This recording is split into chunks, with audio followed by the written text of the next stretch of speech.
And again, my name is Allie Orwig with the Indiana Rural Health Association, but at this point, I would like to turn it over to Patrick Frazier. Patrick? Well, good afternoon, everyone. Thank you for having me on the webinar this afternoon. Today, we want to talk a little bit about working through the challenges of scaling up your business, scaling up your organization without all the drama.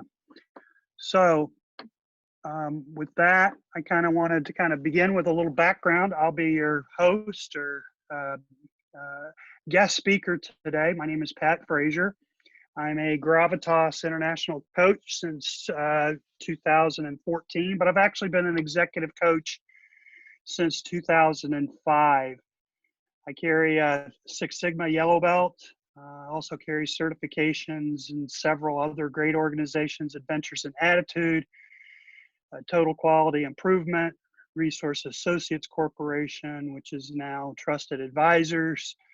My background also includes a good part of my career with Citigroup, American Airlines, United Airlines, TWA, as well as many volunteer interests in the community that I'm a part of. As a coach, I wanted to remind you that coach is someone that tells you what you don't want to hear.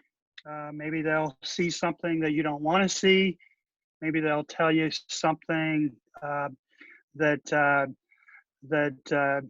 you may not like, but it's all for the purpose that you could become the person, the leader, the player that you feel you're called to be. So I'm very careful to explain the difference between a coach and a consultant and a teacher.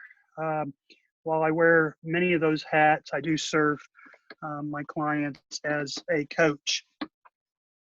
I thought it would be good, just in the light of what's going on in the world around us, just to start with some good news, if that would be okay. We're all in the midst of these unprecedented times with the COVID-19 crisis, but there is good news out there. More than 300,000 people have already recovered from the virus. WHO is say there are now over 20 coronavirus vaccines in development, which is very exciting.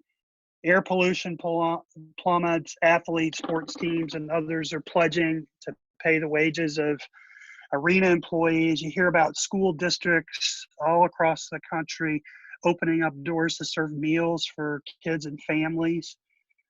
You see communities and countries coming together, opening up new lanes of free entertainment, discounted services, and it's just amazing every day to kind of see the new ways that people are reaching out to help one another, serve one another. I remember that a quote from Fred Rogers during these times, and we have been through a couple of these, but when I was a boy, I would see scary things in the news, and my mother would say to me, look for the helpers. You'll always find people who are helping.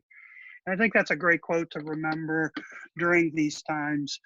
And I always like to start my meetings or webinars or speaking engagements with, what's the good news that's happening around us? Because we certainly hear enough of the bad news around us.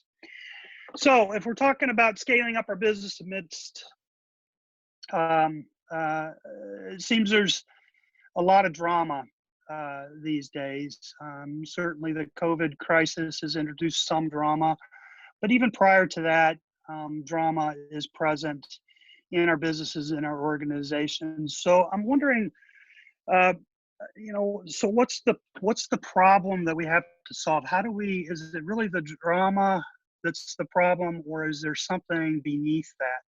And where's that drama coming from? What are the barriers or obstacles to growth?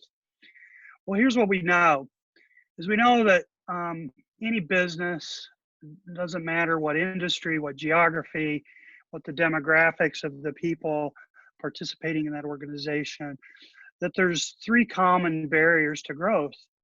It's either leadership development, it's some sort of a scalable infrastructure, or it's marketing effectiveness. So generally, the issues that present themselves can be boiled down to one of those three barriers. Then the problem becomes, well, where can I find a business model that helps me get what I want for my business, for my clients, for my employees, for the community that I serve? And more importantly, where can I find a model that helps me get what I want out of life? And what would that model look like if we had that? If we had a model that created an environment that reduced the drama, I'm afraid that we would never totally eliminate the drama, but what can we do to reduce that drama or friction in the environment? Well, it might have a framework for growth. In other words, it might be a set of rules, guidelines, procedures, and tools, but a framework that's designed for growth, right? We can't have a framework for maintenance or a framework for exit, but it's one that's more built for growth and speed. It would have great content. It would have opportunities for us all to learn along the way, which, by the way, if you're looking to 2x the size of your company, you better be willing to 3x your rate of learning. So we should probably have good content and a good framework for learning. And another important element or component might be a guide, an advisor, a coach, somebody to show you the way, somebody to hold you accountable as you go through your growth journey together. So the business model that would reduce the framework or reduce the drag or the friction in our ascent or our attempts at scaling up might contain these 3 or 4 elements. Let's take a look at a couple of the pieces or parts in that growth framework, something that would be agile, something that would be scalable and comprehensive.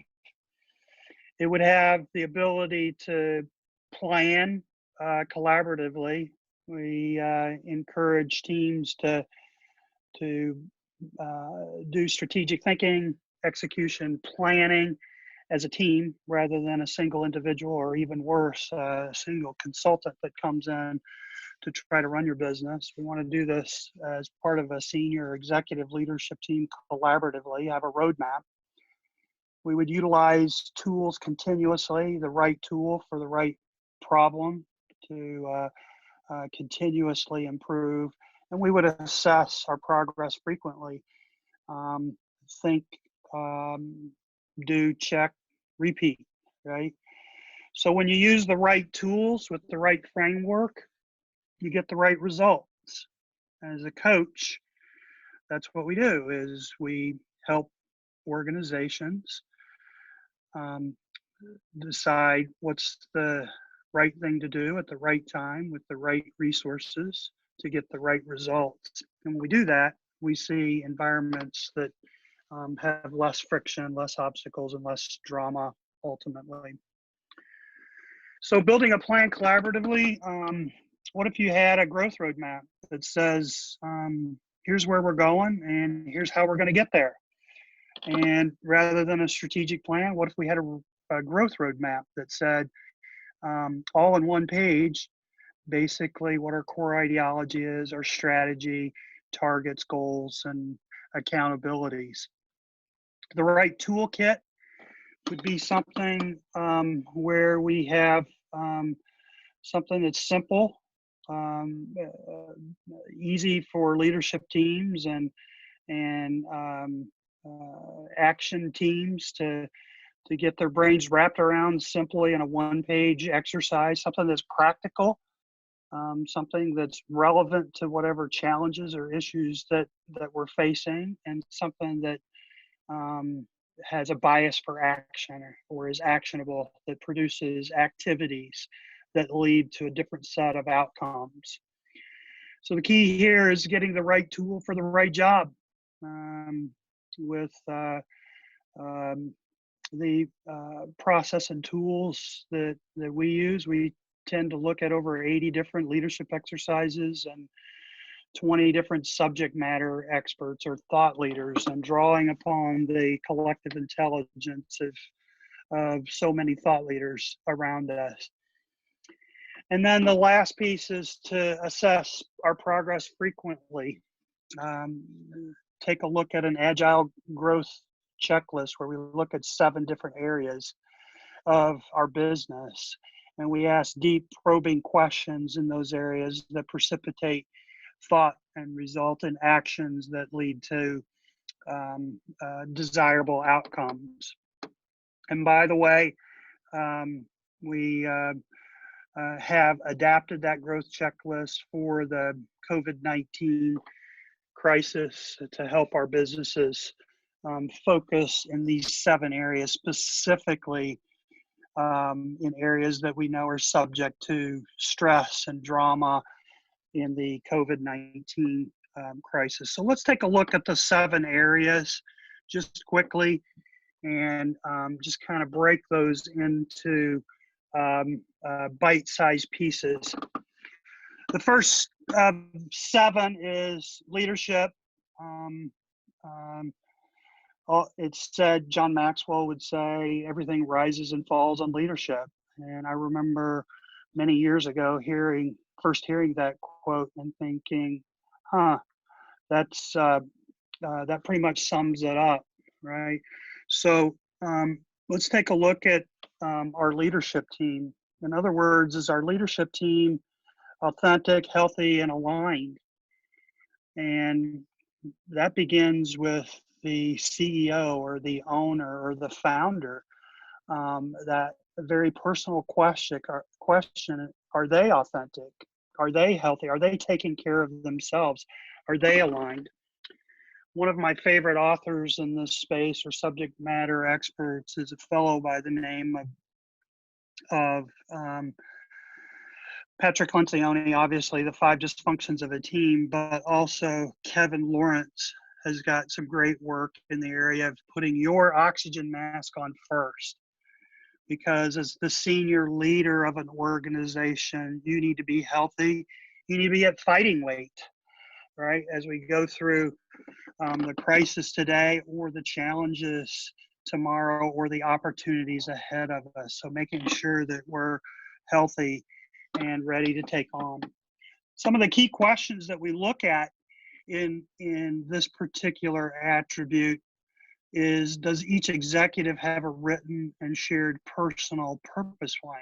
In other words, why do they exist? What is their calling in life?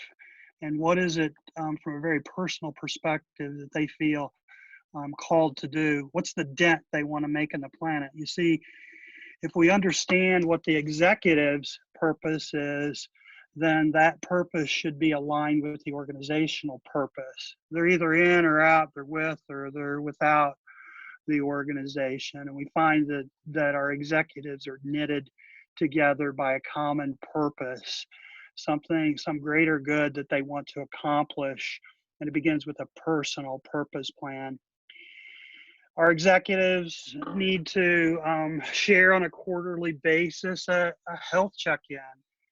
Is everybody on the executive team at fighting weight? Are they hitting on all cylinders? Are they ready to lean into whatever the organization needs in order to accomplish their desired outcomes? We look at executive teams and trust and commitment and accountability, as Patrick Lencioni would say in the 5 dysfunctions of a team. We, as an executive team, would regularly review our strategy, right? Where is it? What is it that that sets us apart? What is it that's unique, right? And how are we executing on that strategy? And what are the results that we're seeing from that strategy and execution? And the executive team participates in learning and continuous development and implements a strategy to be leaner, meaner, better, faster, smarter every quarter.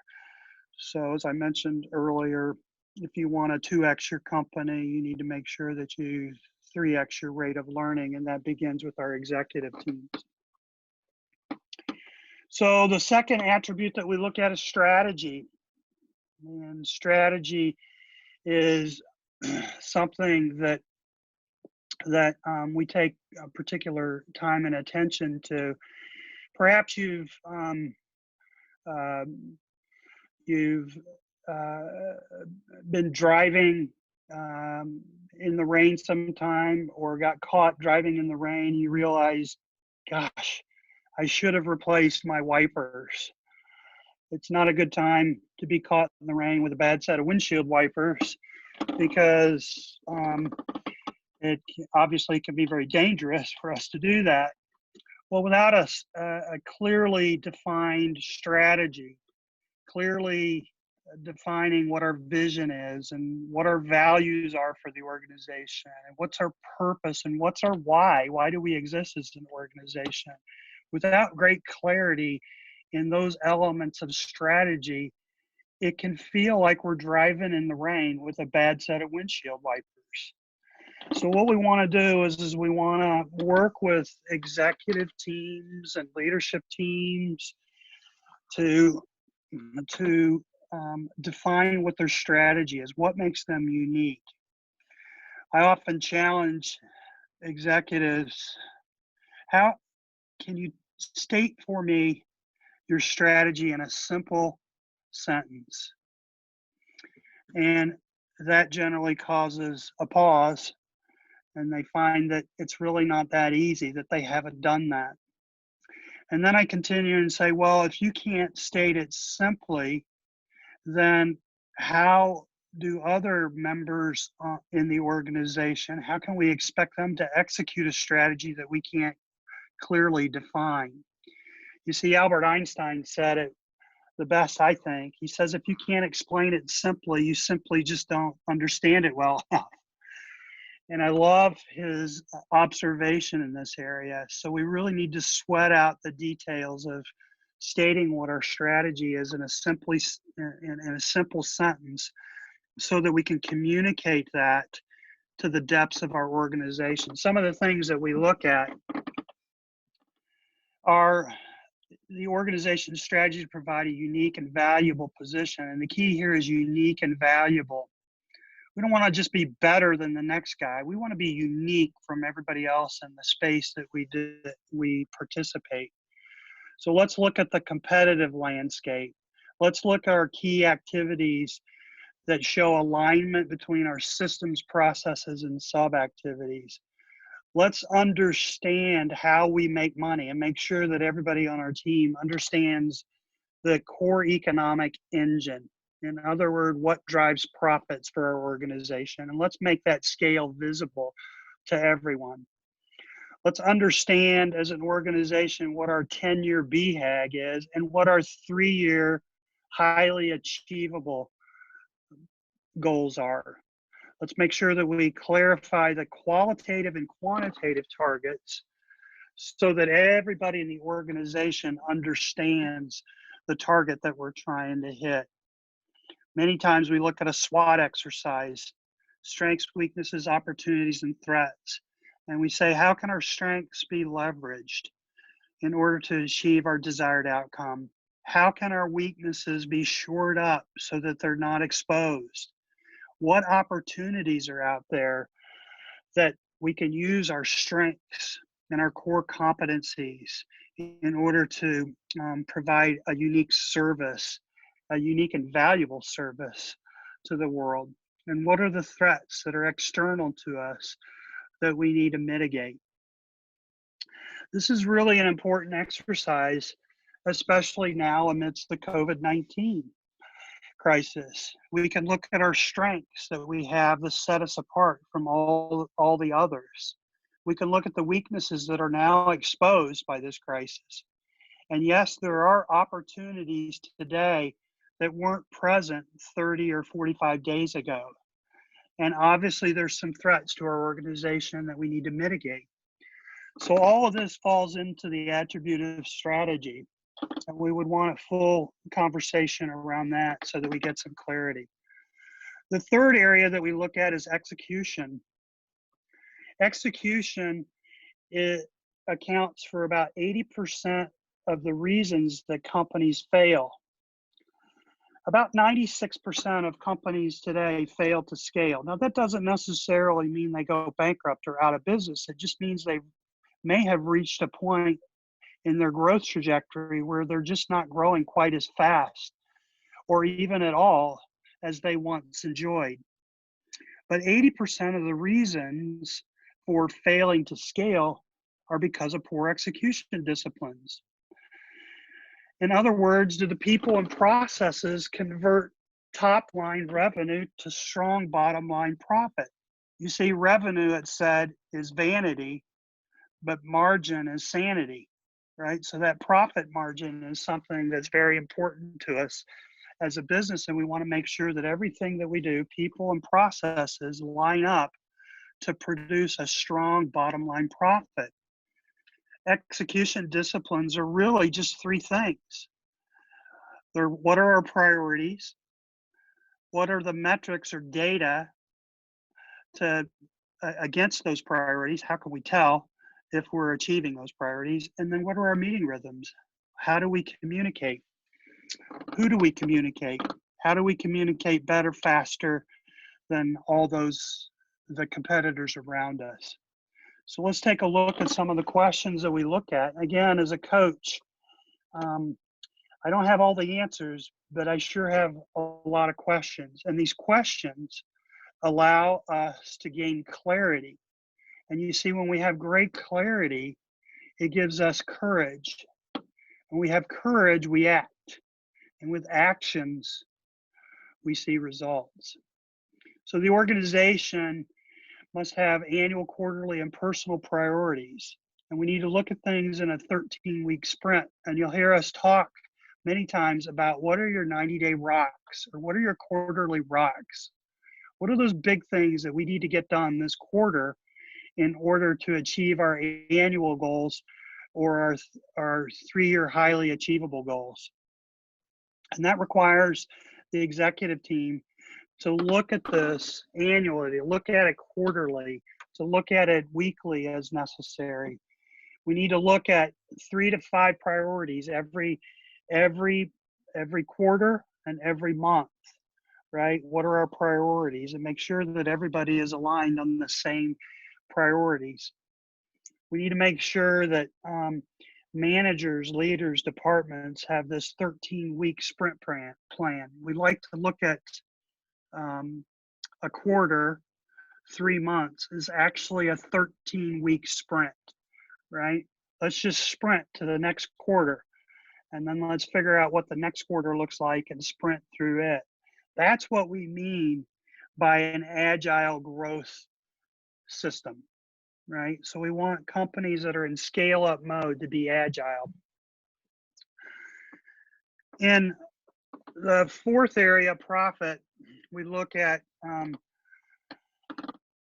basically, do we have enough cash to fuel our growth? The area of profit, we talk about in order to scale up without all the drama, we have to run a profitable business. You see, we can generate a lot of revenue, massive amounts of revenue, but if it's not generated in the right areas, and by that I mean, are we creating a profit margin? We can actually go out of business even though we're generating a lot of revenue.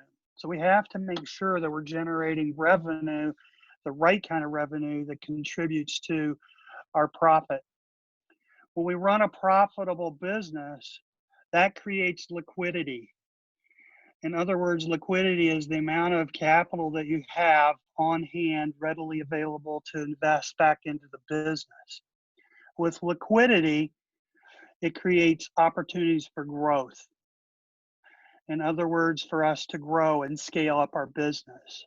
So this attribute of profit is really important. And we find that many organizations, 500 or fewer employees, tend to struggle in this area. So we want to talk about, do you have all the cash you need to fuel the growth or to execute your strategy as you defined earlier? So we'll take a look at our cash conversion cycle. You know, it's interesting.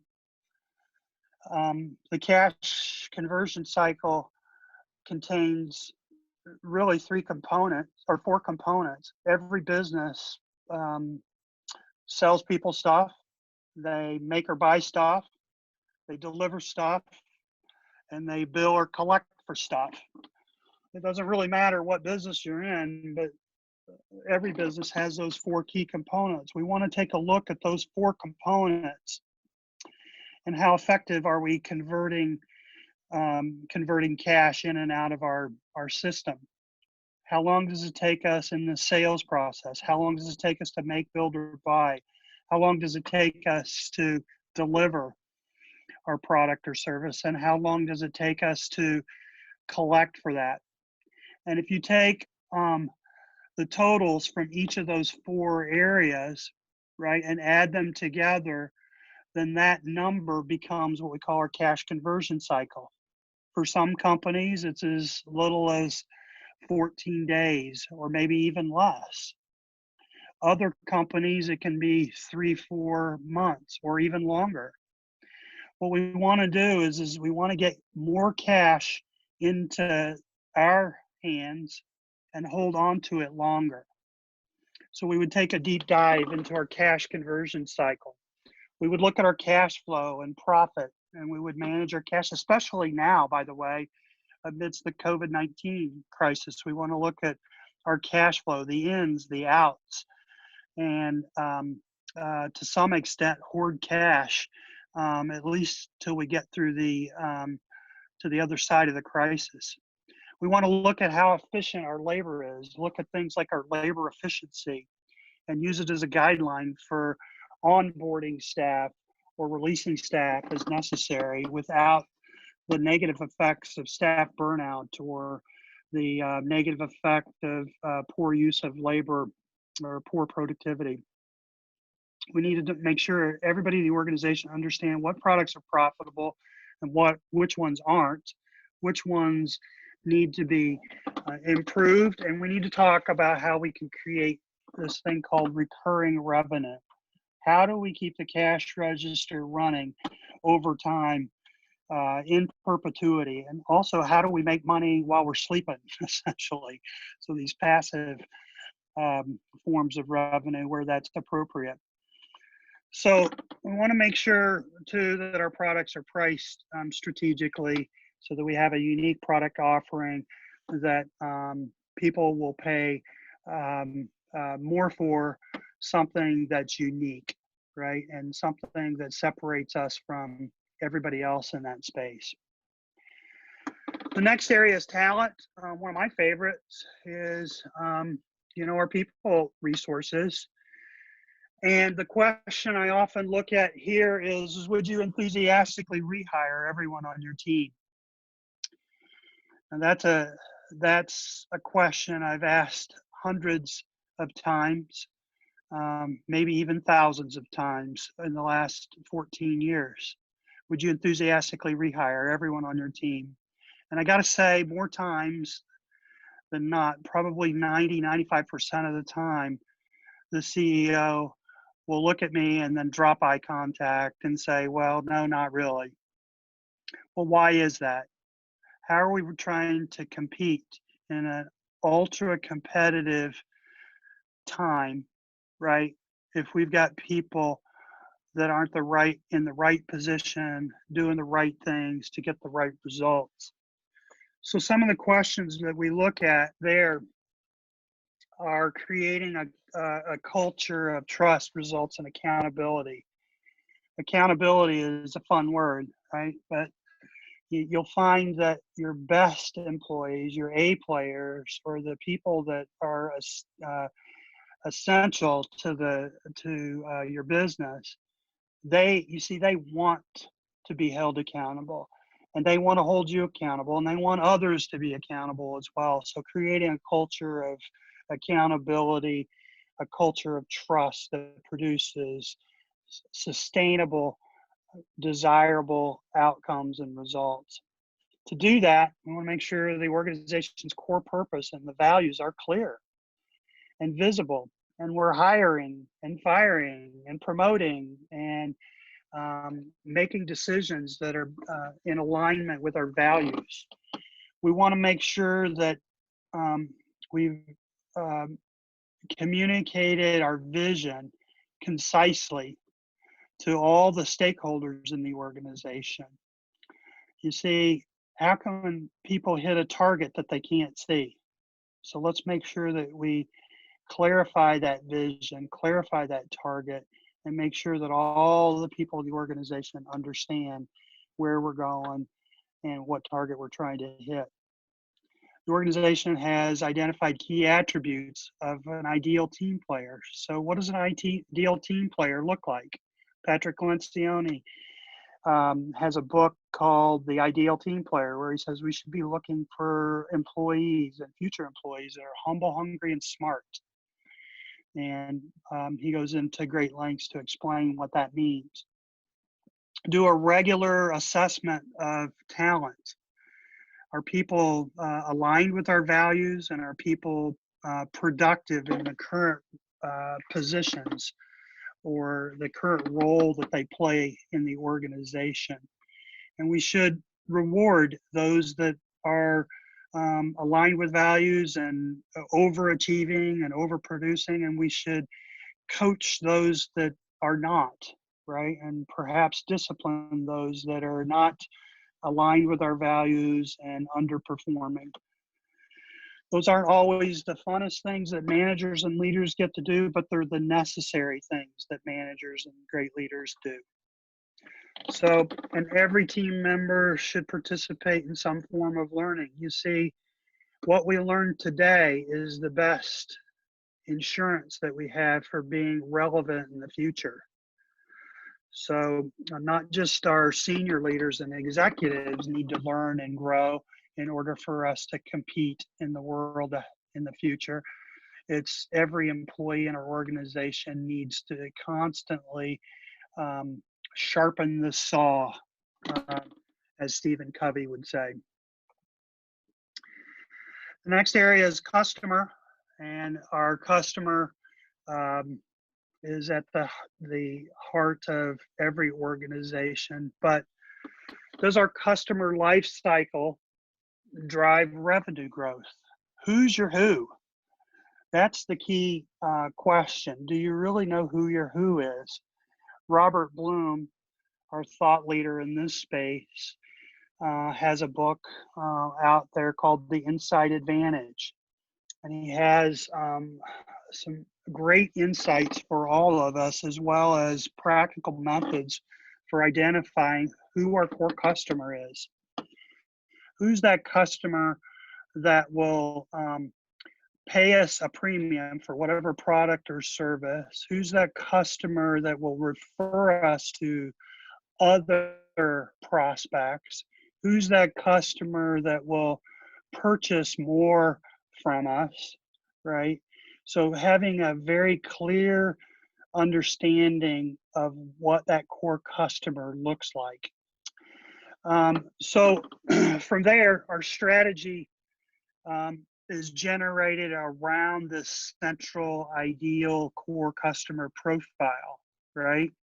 It allows us to give a compelling value proposition to our prospects.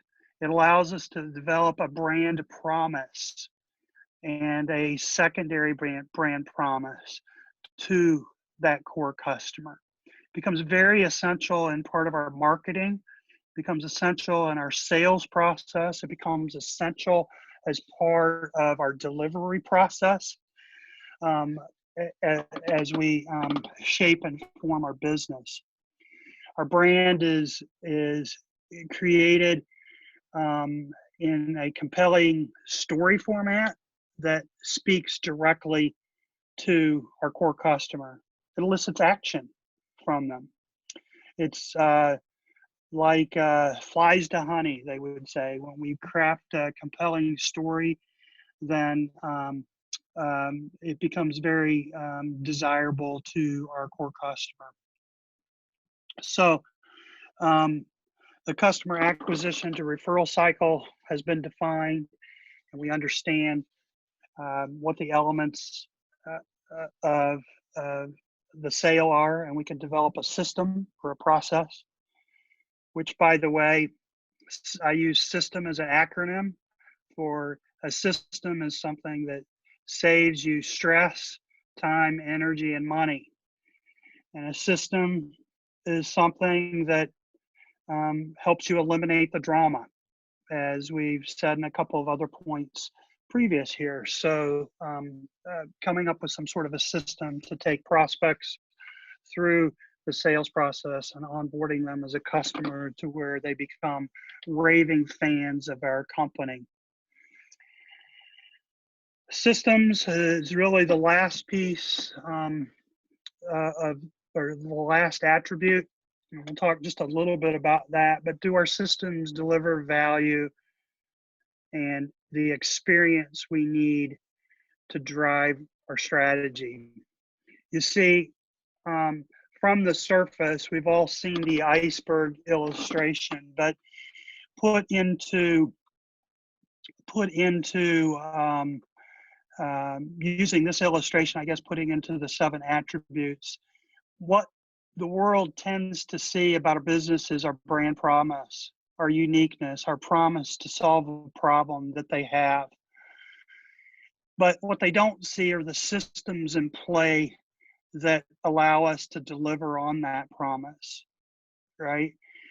They don't see the leadership or the talent that we have that's building the systems. They don't see our strategy that causes us to be unique. They don't see the people and the talent that have been individually selected and trained and developed to do the right thing at the right time to get the right results.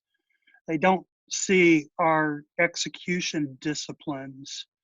They don't necessarily know what our priorities are, what our metrics are, or how we're communicating. They just see the brand promise and see how that we're delivering above the surface. They don't know that we've taken great lengths to define who our core customer is and what the attributes are of that customer, and specifically target a specific customer when we came up with that brand promise. They don't really know or understand what our economic engine is or how do we make money. They just know that we've got a product or service that's desirable to them, right? And they're attracted to that as well as our brand promise. So the organization has a system to optimize its core processes. It has a system for how we manage change. We have a system for how we make decisions that are value-based against our values and desired outcomes. We have systems that determine what technology we're going to use and how we use that technology. Our key processes in each of the 7 attributes have been visually mapped. Many times we'll take people through this checklist or a similar checklist to precipitate discussion that brings clarity, that results in action, and those actions are prioritized so that we focus, align, and execute on our most important priorities. We have a culture that's agile, but it's also continuously improving, right? To make the customer experience a better experience. And that may require that we change our leadership. It may require that we adapt quickly to changing conditions. All of us have certainly seen this in the last 30 to 45 days with the COVID crisis. We've had to learn and adapt quickly, right? Or we get left behind. We need to make sure that that information and data is managed so that the organization can standardize, learn, and grow. And you must know this about me. My background is I have a degree in computer science and mathematics. And I have 30 plus years, 35 years working with senior leadership teams in management capacities. But I've always tried to make decisions based off of information and data, not on emotion. Make decisions based on logic, not necessarily emotions. So getting the information and the data to the right people at the right time so that we can make the right decisions. So these are just a few of the things that we look at in the 7 attributes. Again, the 7 attributes give us the framework and the tools that we need in order to diffuse the drama or to at least lessen it to some extent. Perhaps you've seen this um, uh, story every morning in Africa. A gazelle wakes up. It knows it must run faster than the fastest lion or it'll be killed. Every morning the lion wakes up and it knows it must outrun the slowest gazelle or it will starve to death. It doesn't matter whether you're a lion or gazelle, but when the sun comes up, you better be running. In business, we got to be running. In business, when the sun comes up, you better be learning. Again, let me say that again. When the sun comes up, you better be learning. So here's what I know is leaders are readers. And some of our A-player executives, our senior leaders, have been known to read 1, 2, 3 books a month. I have a friend, a colleague, and a client actually, that reads a book a week. And sometimes it's physically reading the book. Many times it's using Audible or Kindle.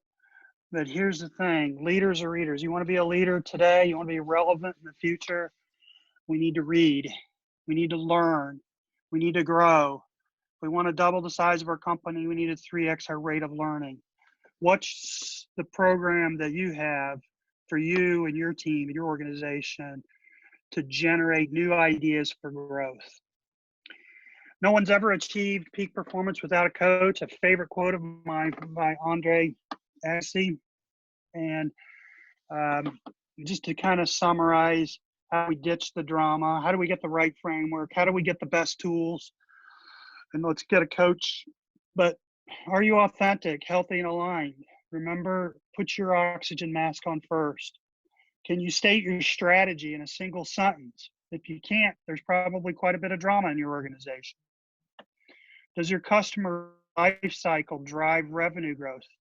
Are you driving profitability, or are you just driving high revenue numbers? Are you driving the right kind of revenue growth? Do your people and processes convert top line revenue to strong bottom line profit? Remember, revenue is vanity, profit is sanity. Do you have all the cash you need to fuel growth? Your profitability fuels liquidity. Liquidity allows you to grow. Would you enthusiastically rehire everyone on the team? If not, then what are you doing about it? How are you bringing clarity around that? Are you assessing your talent? Are you getting the right people in the right seats on the bus, doing the right things to get the right results? And do your systems deliver the value and experience you need to drive your strategy?